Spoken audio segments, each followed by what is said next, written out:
大鱼。哇，还好，这要是伤着了，我怎么向4……原来这几位在争夺任务的归属，境界不高，脾气不小。就他，一个玄境3重。好久不见，这位姑娘。Hula, bagaimana nih kabar kalian? Semoga kalian dalam keadaan baik-baik saja, sehat selalu, serta dilancarkan rezekinya ya guys.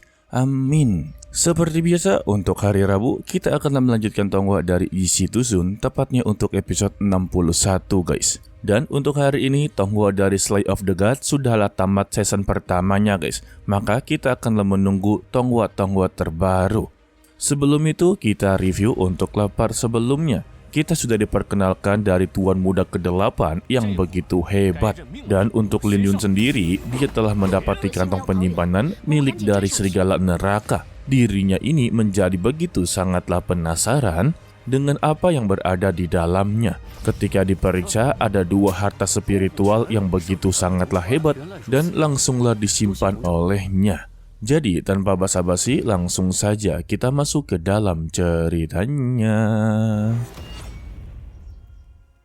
Lalu kita pun diperlihatkan salah satu pria muda yang bernama Gao Xingzhu, kita panggil saja sebagai Tuan Gao, sedanglah diintimidasi dan dipersulit oleh 4 pemuda dari sekte besar. Salah satu dari mereka yang bernama Lin Lan memberitahu kepada Tuan Gao ataupun pemimpin balai Gao kalau semua ini adalah utusan dari sekte Zhongmen dan dia telah mengumumkan misi kepada begitu banyak sekte.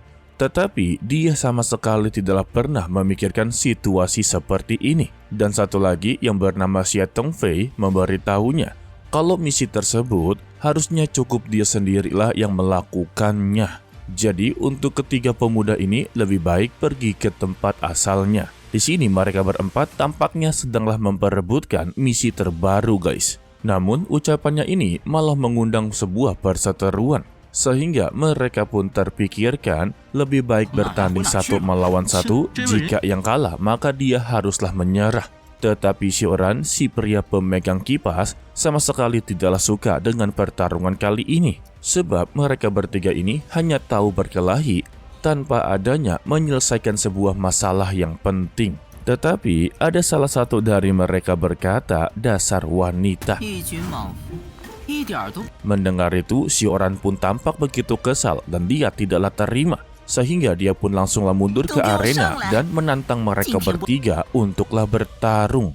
Jika hari ini dia tidak berhasil untuklah memukul mereka bertiga sampai babak belur, mereka bertiga tidak akanlah tahu kalau dirinya ini pria sejati. Namun mereka bertiga menjadi begitu sangatlah tertarik karena emang dasarnya untuk Xiaoran memang terlihat seperti wanita. Tetapi pemimpin balai Gao meminta kepada mereka berempat untuk jangan bertarung dan juga janganlah gegabah. Jika mereka berempat nantinya terluka, bagaimana dia menjelaskan kepada 4 klan besar? Lalu secara tiba-tiba datanglah Lin Yun dengan menaiki Si Hong dan juga menimpa tubuhnya Xiaoran. Waduh. Lalu Lin Yun langsunglah memarahi Hong karena dia ini benar-benar begitu sangatlah susah diatur, padahal dia menyuruhnya untuklah melewati pintu utama. Tidak perlu melakukan semua ini karena nantinya jika merusak sebuah properti, maka dialah yang harus bertanggung jawab untuk membayar sebuah kerugiannya. Lalu Lin Yun pun langsunglah melihat ke bawah. Ternyata ada sosok pria yang sedanglah diinjak oleh Hong. Dan Lin Yun langsunglah mengucapkan lagi-lagi dia membawa masalah kepada dirinya. Pemimpin balai Gao yang begitu sangatlah khawatir langsunglah menghampiri Xiaoran dan mencoba untuklah memeriksa keadaannya. Beruntung saja dia baik-baik saja guys. Lalu Lin Yun pun langsunglah memberikan hormat kepada pemimpin balai Gao dengan berkata kalau dia ini diperintahkan oleh sekte Zhongmen untuk menanyakan bagaimana situasinya sekarang. Belum saja pemimpin balai Gao menjawab, ketiga orang ini langsunglah menyambut Lin Yun dengan mengucapkan sepertinya situasi ini akanlah menjadi begitu ramai. Sebab untuk orang-orang dari pavilion pedang Lingxiao ternyata juga diturunkan. Lalu Lin Yun langsunglah menyapa mereka bertiga dengan memperkenalkan dirinya. Begitu juga dengan mereka bertiga yang memperkenalkan dirinya kembali. Yang pertama yaitu Lin Lan berasal dari kediaman Qin Tianshui. Yang kedua yaitu Xia Tengfei dari sekte Hun Yuan. Yang ketiga yaitu Bu Chen sebagai sekte Xuantian. Hal ini membuat Lin Yun menjadi begitu sangatlah kebingungan. Mengapa hanya satu tugas saja tetapi banyak sekali orang yang akanlah ikut serta? Dan pemimpin Balai Gao memberitahu kepadanya semua ini adalah salah dirinya. Dia telah mengumumkan tugas kepada setiap sekte besar karena dia khawatir tugas ini tidak akan ada yang mengambilnya. Namun tidak disangka-sangka mereka semua malah menerima undangan tersebut dan malah berkumpul di sini bersama-sama. Lalu untuk Teng Fei kembali mempertanyakan kepada Lin Yun apakah dia inginlah ikut bertarung dalam memperebutkan tugas ini.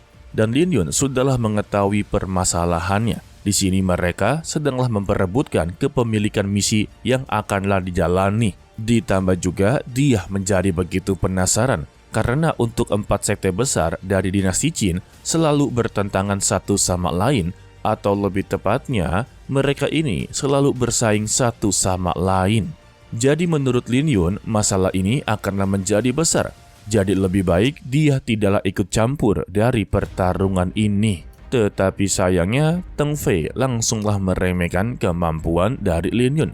Karena dia ini hanyalah berada di tingkat ketiga Xuanji. Jika mengambil tugas tingkat A seperti ini, maka dia sama saja mencari kematian. Mendengar itu, Lin Yun pun langsunglah terprovokasi dan langsunglah menerima tantangan untuklah bertarung. Dia meminta kepada Teng Fei untuklah bimbingannya. Sehingga Teng Fei pun langsunglah menerima tantanganlah untuk bertarung. Dan dia pun langsunglah memasuki arena. Dan dia meminta kepada Lin Yun untuklah jangan kecewa dan juga jangan menyesal atas keputusan dia sendiri. Karena dirinya ini akanlah dikalahkan hanya dengan satu gerakan saja. Dan juga dia sangatlah penasaran dengan kemampuan murid dari sekte pedang Ling Xiao. Yang konon katanya ataupun dirumorkan, orang-orang yang berasal dari sekte pedang Ling Xiao adalah orang-orang yang begitu sangatlah jenius. Tetapi Lin Yun langsunglah menunjuk ke arahnya dan menyuruhnya untuklah menyerang sekarang juga. Waduh, diprovokasi kembali ya. Sehingga Teng Fei pun langsunglah menerjang dengan kemampuan naga menjelajahi laut. Sayangnya tinju dia langsunglah dihindari oleh Lin Yun. Ya elah. Mendapati peluang, Lin Yun pun langsunglah menerjang dengan tinju harimau naganya.